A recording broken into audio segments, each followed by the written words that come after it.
नमस्कार दोस्तों, इस वीडियो में मैं अभी मार्केट चल रहा है 1154 हुआ है। बाजार में मैं एक दो स्टॉक में एक्चुअली पोजीशन भी लिया हूं, वो भी मैं आप लोगों के साथ चार्ट में डिस्कस करूंगा।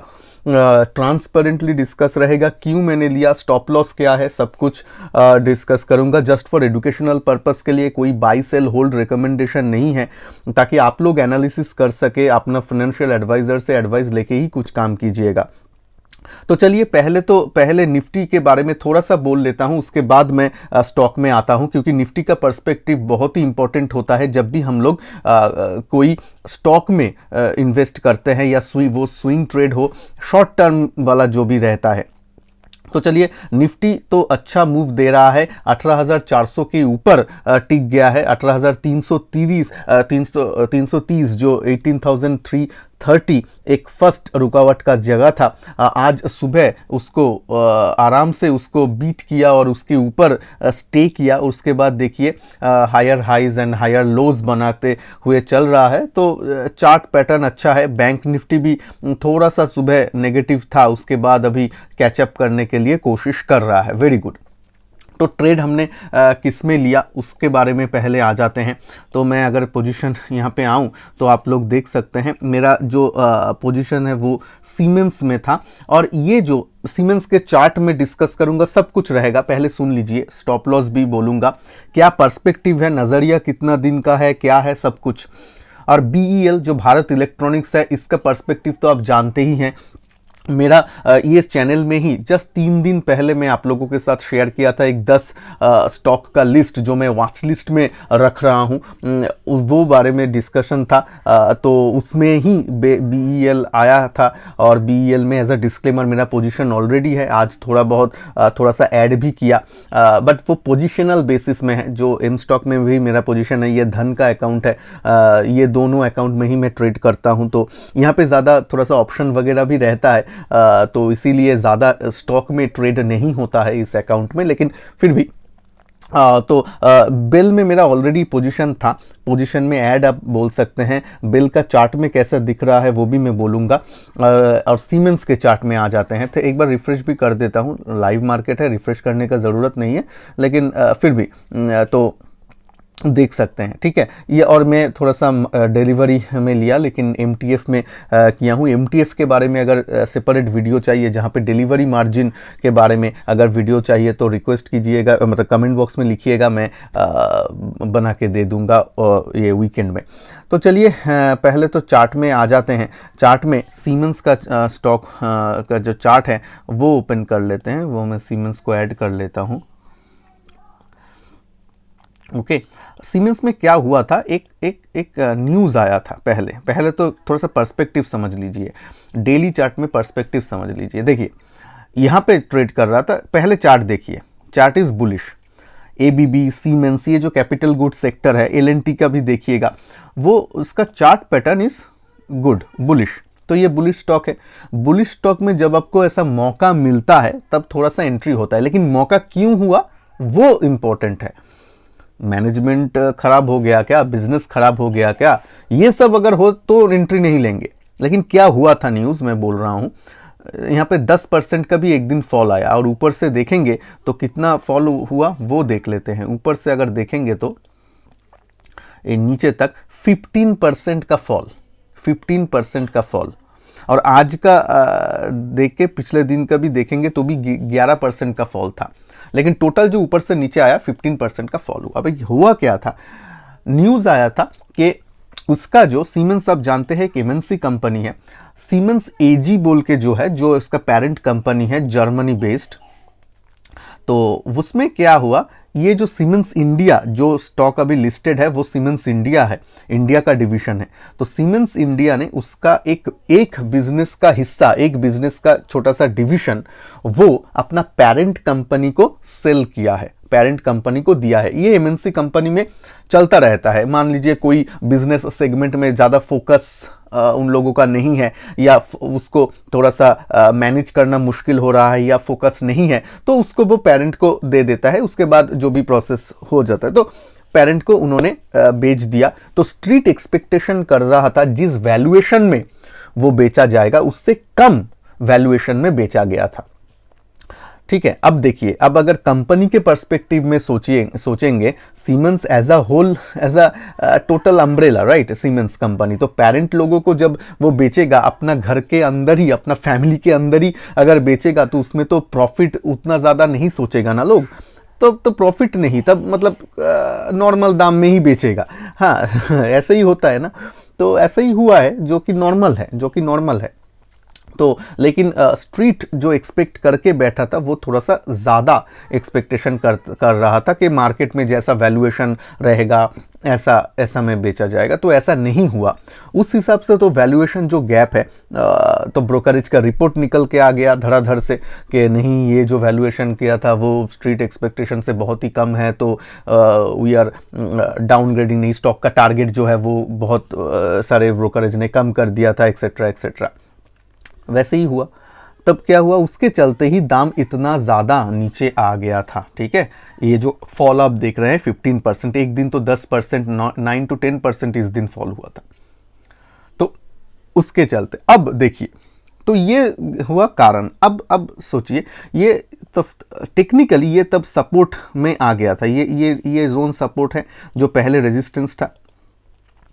ये जोन आपका ये जो पहले रेजिस्टेंस था जहाँ से नीचे आया था, वही लाइन अभी सपोर्ट की तरह काम करेगा, और वही हुआ, यहाँ पे सपोर्ट की तरह काम किया और वो वहाँ से ऊपर आया।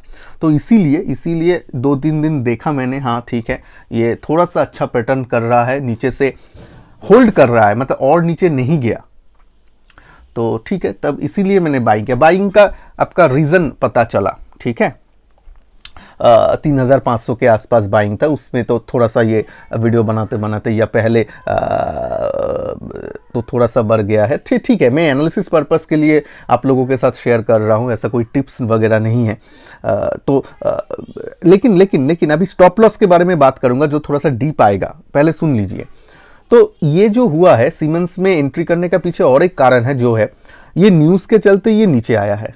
अपने आप को क्वेश्चन कीजिए, ये जो हुआ है पूरा चीज़ जिसके लिए नीचे आया है, इसमें मतलब ये न्यूज़ के चलते पूरा सीमेंस का बिजनेस खराब हो गया क्या? सीमेंस इंडिया का मैं बोल रहा हूँ, पूरा बिजनेस खराब हो गया है क्या? प्रश्न कर रहा हूँ, आंसर है ना। अच्छा, पूरा मैनेजमेंट खराब हो गया है क्या? आंसर है ना। उसका बिजनेस जो आउटलुक है वो खराब हो गया है क्या? आंसर है ना। क्योंकि वो सब तो चल ही रहा है, वो अपने आप सोचा होगा कि ये जो है, और वो ज़्यादा कंट्रीब्यूट भी नहीं करता है, तो वो जो सेगमेंट है उसको आराम से पेरेंट को दिया जा सकता है, इसीलिए वो उन्होंने दे दिया है। हो सकता है ऐसा अगर कोई जो बिजनेस सेगमेंट है जो अच्छा परफॉर्म नहीं कर रहा है, या जो जिसमें ज़्यादा फोकस नहीं है, वो अगर लौटा दे तो बाद बाकी जो बिजनेस होगा उसमें और भी ज़्यादा वो लोग फोकस कर पाएंगे। ये तो और अच्छा बात है, राइट, और भी अच्छी बात होगा, तो शायद बिजनेस के लिए अच्छा ही हो।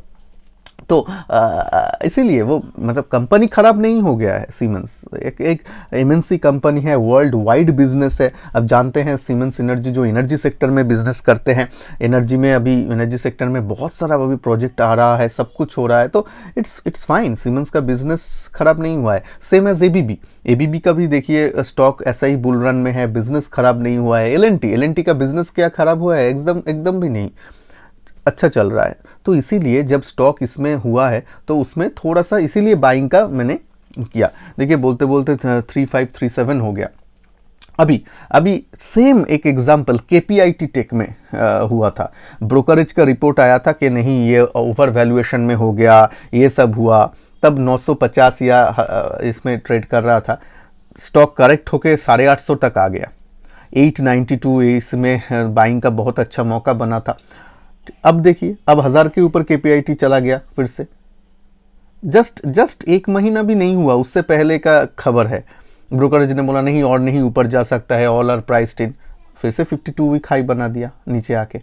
तो ऐसे ही होता है, मतलब मैं बोलना चाहता हूँ, हाँ, ब्रोकरेज का रिपोर्ट के ऊपर बेस करके अपना ट्रेडिंग डिसीजन मत लीजिए, खुद से सोचिए, मतलब किसी के कहने के ऊपर ट्रेडिंग डिसीजन मत लीजिए, वो चाहे मैं बोलूँ या फिर कोई चैनल बोले या फिर कोई आपका रिपोर्ट बोले, ब्रोकरेज रिपोर्ट। अपना खुद से दिमाग लगाइए, एनालिसिस कीजिए, स्टॉक प्राइस सेक्शन को देखिए, फंडामेंटल को देखिए, अगर निवेश का प्लान है लंबी अवधि के लिए तो फंडामेंटल्स रिजल्ट को देखिए, उसके बाद डिसीजन लीजिए।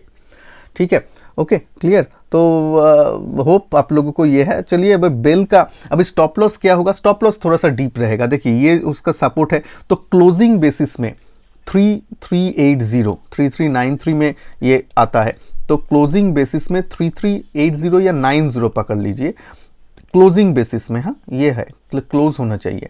क्लोजिंग बेसिस में 3390 के नीचे अगर क्लोज देता है then it will be my stop loss, ठीक है, it will be the logical stop loss. तो थोड़ा सा डीप है क्योंकि गिरा भी बहुत ज़्यादा है ना, तो रेंज बढ़ जाता है, तो इसीलिए बिग स्टॉप लॉस भी है। उस हिसाब से पोजीशन साइज को हो जाना चाहिए। Okay clear. चलिए स्टॉप लॉस हो गया। टारगेट मैं अमूमन नहीं रखता हूं क्योंकि टारगेट मार्केट डिसाइड कर रहा है। हम कौन होते हैं टारगेट डिसाइड करने वाला? जो हमारे हाथ में है। क्या हमारे हाथ में है? लॉस कितना ले सकता हूं वो हमारे हाथ में है, मैं उसमें फोकस करता हूं। चलिए अभी अभी अभी जो होता है BEL में देखते हैं। पहली बात तो है, देखिए यहाँ पे बेल में जो है, यहाँ पे ब्रेकआउट दिया, यहाँ पे ब्रेकआउट दिया था। इस ब्रेकआउट में मतलब ये सब दिन में आप लोगों के साथ आइडेंटिफाई किया था अगर याद है। वीकेंड में संडे को यहाँ पे बंद हुआ था, मतलब फ्राइडे को यहाँ पे बंद हुआ था। मैं संडे को वीडियो बनाया था। जो लोग फिर भी वो 10 स्टॉक का लिस्ट का वीडियो नहीं देखे हैं, और नेक्स्ट दिन और भी 3 स्टॉक का एक वीडियो बनाया था जहाँ पे सोना BLW, आपका टाटा मोटर्स, ये सब भी था। तो वो सब वीडियो नहीं देखे हैं, अब ये वीडियो का लास्ट में मैं एंड स्क्रीन में भी दे दूंगा, या मेरा चैनल को विजिट करके देख लीजिएगा, वहाँ पे आ जाएगा। और वीडियो को अच्छा लगे तो प्लीज़ वीडियो को लाइक ज़रूर कीजिएगा। चैनल में नए हैं तो चैनल को सब्सक्राइब करके बेल आइकन को प्रेस कर दीजिएगा प्लीज़। तो देखिए, ताकि मैं जब भी ये स्टॉक के बारे में न्यू अपडेट्स रहूं, वो उसका देखिए मार्केट आवर में मैं वीडियो रिलीज़ करने वाला हूं, तो उसका अपडेट आपके पास फटक से आ जाएगा, ठीक है। तो अभी चले आते हैं कि BEL में क्या है। ऊपर ब्रेकआउट दिया, ठीक है, ब्रेकआउट दिया विथ वॉल्यूम दिया। अगर मैं वॉल्यूम को प्लॉट करता हूँ, देखिए वॉल्यूम देखिए, जो रिसेंट टाइम है उसमें से सबसे हाईएस्ट वॉल्यूम में ब्रेकआउट दिया। उसके बाद डाउन हुआ, लेकिन वॉल्यूम उससे ज़्यादा नहीं हुआ, उसका हाफ ऑलमोस्ट वॉल्यूम।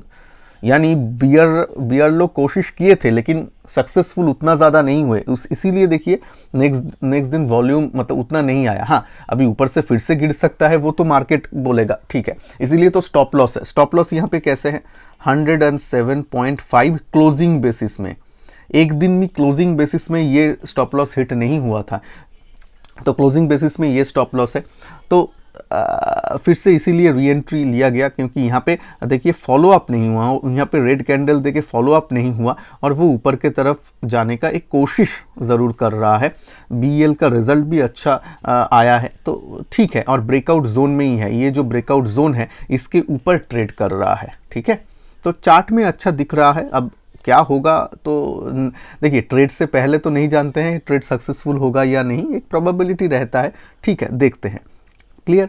तो ये था मार्केट का पर्सपेक्टिव और मेरा स्टॉक के ऊपर पर्सपेक्टिव। वीडियो को अच्छा लगे तो लाइक कर दीजिएगा, और प्लीज़ ये सेगमेंट में बहुत सारे स्टॉक को मैं चूज़ करने वाला हूं, और इस चैनल में रह के आप लोगों को एक चीज़ है कि मैं खुद से यहाँ पे ट्रेड लेता हूं, ऐसा नहीं बोल के चला जाता हूं। जो मैं वॉच लिस्ट देता हूं उसमें से ही मैं कुछ स्टॉक में ट्रेड करता हूँ, ये सब करता हूँ, और आप लोगों के साथ उसका स्टॉप लॉस, वो लेने के पीछे रैशनल सब कुछ शेयर किया जाता है।